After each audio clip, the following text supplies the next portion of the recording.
се, моми, буки и млади ергени, да чуете барем една песен от мене. Сбрахте се, знайте сега, че моята песен не весели младо сърце, а мирише на плесен. Слънце ярко, слънце светло, зайди, помрачи се, а ти ясна месечинко, бягай, удоби се. Не светете над турските кървави тирани, дето телата ни са покрили с рани. Не светете над гръцките духовни търговци, които са изпояли своите мирни овци.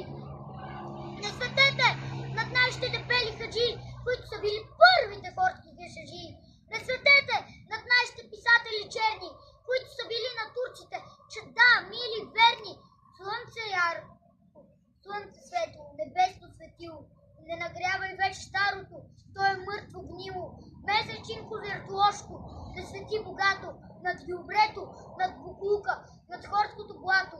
Сбирайте своите лъчи, разкошно изгрейте, над младото, пролетното, свят Христов пролейте. Посветете българската безумница света, дето е въздигната от ръка проклета. Тук виси добър юнак или млада сила, която е възкрасила своята майка мила, която е пробудила своето мило племе, която е засадила ново, здраво